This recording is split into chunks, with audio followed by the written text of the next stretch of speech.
السلام علیکم اعوذ باللہ من الشیطان الرجیم واتوبن وصفا وامنکم واتوبن ولزکو فی قسب وقول وقول مفلون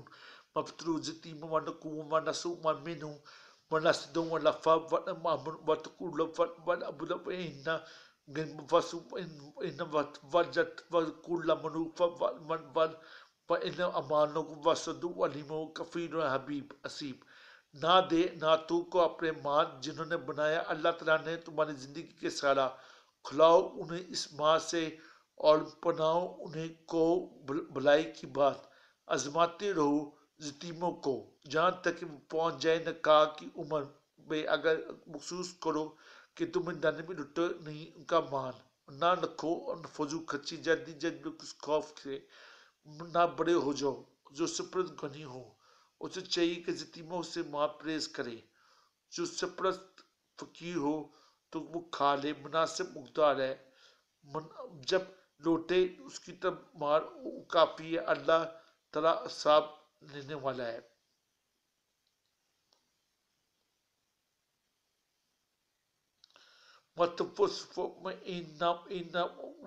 ان لوگوں نے حکم فرمایا کہ وہ کم عقل اور بیوقوف کو مال میں تصرف کرنے سے روکو تاکہ یہی مال تجارت کے بغیر لگا کر لوگوں کے ذریعے ماس بن سکے اس سے معلوم ہے کہ کم عقل لوگوں کو ان کے ماں کی تصرف کرنے سے لوگ دینا چاہیے اگر صابی مال نابالغ بچہ ہو مجنون اور دیوانہ ہو کم عقل ہو بیوقوف ہو بے دین ہو جو بری طرح سے اپنے ماں کو ضائع کر رہا ہو اسی طرح اگر کوئی ایسا شخص ہو جس پر زیادہ قرضہ ہو وہ اپنا کل مال ادا نہ کر سکتا ہو اگر قرض خواہ حاکم وقت سے درخواست کرے تو حاکم مال سے اس کے قبضے میں لے لے اس کی حاکم تمام مال اس کے قبضے سے لے لے گا اور اسے بے دخل کر دے گا حضرت ابن عباس سے فرماتے کہ کم عمر اولاد عورتوں اور اس طرح حضرت عبد المسعود اور حضرت سے بصری اور زید سے مروی ہے کہ اس سے مرد عورتیں اور بچے ہیں حضرت سیم بھی فرمایا کہ اس میں مراد یتیم ہیں مجاہد کتابہ کولہ کے امامت سے روایت کرتے ہیں کہ دوسرے نے فرمایا کہ بے شک عورتوں سے بیوقوف ہیں کہ وہ اپنے خامد کی اطلاع گزار ہیں ابو صفی خادم ہیں اور جو چلاک یان ہیں عباس فرماتے کہ اپنا مال تیز گزار اور وقت کا درہم اپنی بیوی بیٹی کو نہ دیں بلکہ تمہیں خرچ کرنے کے لیے ان کو منہ دکھانا پڑے بلکہ اپنا مال اپنے پاس رکھو اس کی حفاظت کرو اور پھر خود اپنے ہاتھ سے ان کے کھانے پینے اور پہننے سے صرف کرو ابو موسیٰ شریف فرماتے کہ 3 قسم کے لوگ ہیں کی دعا اللہ قبول نہیں کرتا ایک وہ جس کی بیوی بد اخلاق ہو وہ اسے طلاق نہ دے اور دوسرا جو اپنا مال کسی بیوقوف کو دے دے اور کہ اللہ تعالیٰ اسد فرمائے کہ اپنا مال بیوقوف کو نہ دو تیسرا وہ شخص جس کا قرض پہ ہو اس کی قرض پہ گواہ بنائے حامد فرماتے کہ تم نیکی اور صلہ رحمی کی لوا اپناؤ اس آیت سے ثابت ہوا کہ فقراء اور مسکین سے اچھا سلوک کرنا چاہیے اسی طرح جس شخص نے اپنے مال میں تسلیم کرنے سے روک دیا تو اس کی کپڑے کھانے پینے کا خیال رکھنا چاہیے اس کے ساتھ خوشکلامی سے پیش آنا چاہیے یتیموں کو مال کی دیکھ بھال جہاں تک کہ وہ صرف بڑے میں پہنچ جائے اور نکاح سے بلاغت ہے اور جمعہ میں کہ دن لڑکا اس وقت بالغ ہوگا جب اطلام ہونے لگے گا حضرت علی فرماتے مجھے حضور صلی اللہ علیہ وسلم کا فرمان ہے کہ جو بھی جوات ہے اطلام کے بعد یتیمی نہیں رہتی نہ ہی وہ مکمل خاموشی کا ضد ہے دوسری روایت میں 3 قسم کے لوگ قلم اٹھا لیے گئے ہیں بچہ سے جب اس سے اطلاع نہ ہو اور جب تک وہ 15 سال نہ پہنچ جائے سوائے وہ جاگ جائے اور مجنون اور تک کہ وہ ہوش میں آ جائے افریقہ میں مسلم بالغت میں جس میں عبداللہ بن عمر فرماتے ہیں کہ غزوہ احد کے دن 14 سال کا تھا، فرماتے ہیں غزوہ احد میں 14 سال کا تھا، مجھے حضور وسلم کے ساتھ پیش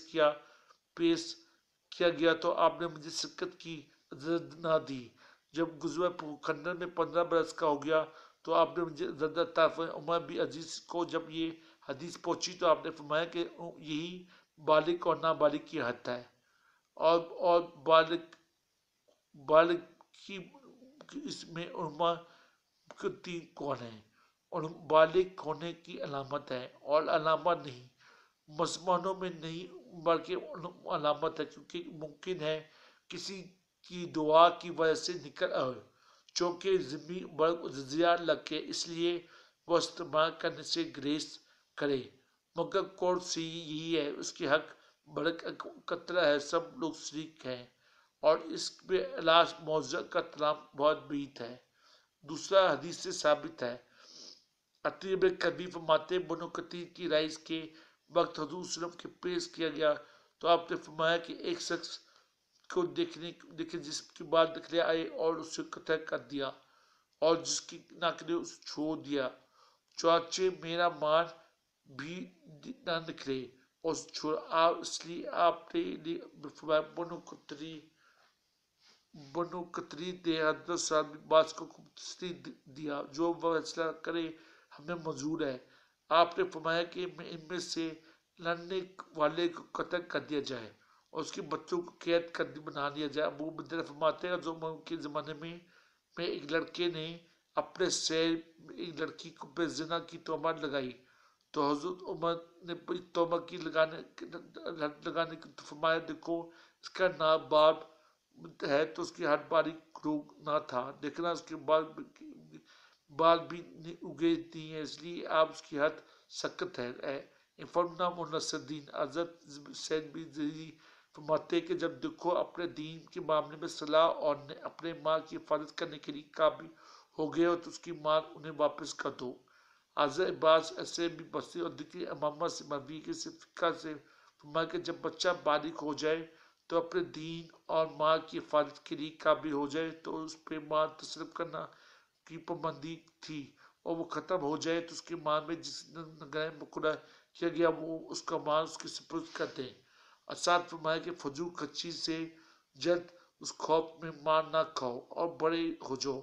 اس آیت پہ اللہ تعالیٰ نے بڑے ضرورت یتیم کا مال کھانے سے منع کیا ہے اور فرمایا اس سے سپرد یتیموں کے مال سے پرہیز کرنا چاہیے اور ان کا مال بالکل نہ کھاؤ۔ حضرت شیبہ فرماتے کہ یہ مال اس منات خون کی طرح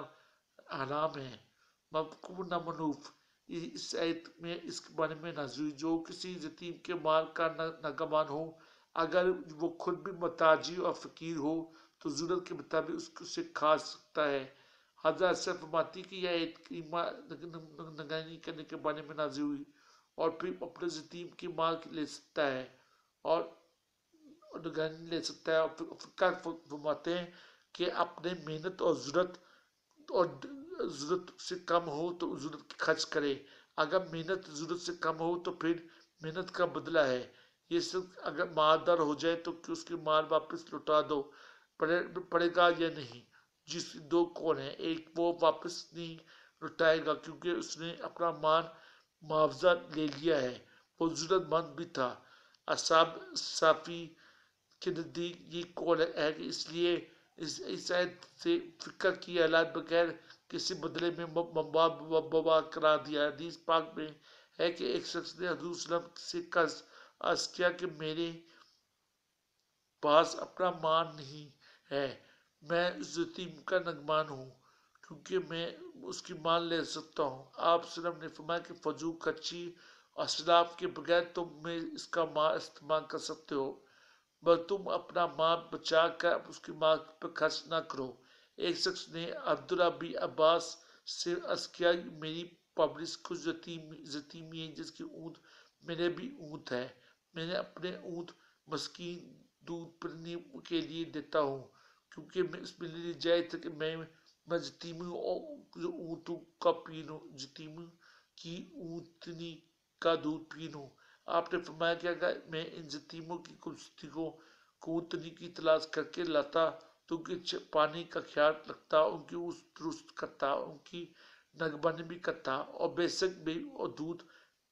پی سکتا۔ اسی طرح ان کے بچوں کو نقصان پہنچائے اور نہ ضرورت سے زیادہ لیں۔ یہی قول حضرت تابعی نبایا اور کامی بن ضیافی اور اسیم بصری کا قول ہے کہ دوسرا قول یہ ہے کہ تندرستی کے دور ہو جائے تو مال یتیم کو واپس لوٹا پڑے گا، اور یتیموں کا مال کھانا ممنون ہے، یتیم کا کھانا ممنون ہے، اور صرف یہ جائز قرار دیا ہے، اس لیے تندرستی ختم ہوتی ہے اور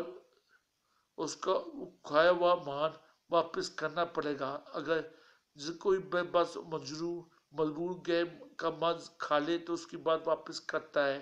حضرت عمر امیر المومنین آپ نے فرمایا کہ میرے بیت مقدس کے امین ہونے کی حیثیت اتنی ہے جتنی یتیم کے مال کی نگمان ہے۔ اگر ضرورت نہ ہو تو بیت مال سے کچھ مار دو، اگر ضرورت پڑی تو قرضے کے طور پر لو، جب خودساری ہوئی تو واپس کر دو۔ حدیث کی روایت اسی طرح امام شافعی اور ابن عباس سے روایت کا سے ہے۔ دوسری روایت میں فرماتے ہیں کہ اپنے ذات پہ اپنا مال خرچ کرے، یتیم کے مال خرچ کرنے کی ضرورت نہ پڑے۔ امام بن صبح فرماتے ہیں کہ اتنا مجبور ہو گیا جس سے میرا کھانا جائز ہو، یتیموں کی مال پہ کھانا جائز باعث بھی خودساری کی بات ہے۔ ابو عربی مسعود فقیر کو ولی خرچ ہے، اور اللہ کا تعالیٰ نے یتیم کے ولی ہونے کا فرمایا کہ وہ غریب یتیم کا مال نہ لے اگر فقیر اس طریقے سے ہے، اور ہے یتیم کے مال مت کھاؤ کیونکہ اس طریقے سے بہت اچھا ہے جہاں تک کہ وہ اپنے جوانی میں پہنچ جائے۔ یتیم کے مال قریب نہ جاؤ، اس کی صلاح کی جائے، اگر تمہیں ضرورت ہو تو اس سے کھا سکتے ہو۔ وَبِنَا مالو، جب بالغ ہو جاؤ تو اچھے برے تمیز ہو ان کا مال سپرد کر دو، اس پہ گواہ بنو۔ اللہ تعالیٰ نے یا یتیموں کے اولیاء کا گواہ بنانے کا حکم دیا ہے تاکہ لڑائی جھگڑے میں نوبت نہ آئے، اور اس کے بعد اللہ تعالیٰ سامنے اور سائن نگران اللہ تعالیٰ نے نجومی جانتا ہے اور اس مکمل ہے، اور نجومی اس لیے دوسرے فرمایا کہ میں تمہیں پسند کرتا ہوں اور اپنے لیے پسند کرتا ہوں، بہت زیادہ امید ہے۔ آپ اس کو لائک کریں اور سبسکرائب کریں، آپ اس کو لائک کریں اور سبسکرائب کریں، میری ویڈیو کو لائک کریں، آپ کو پسند آئے گی۔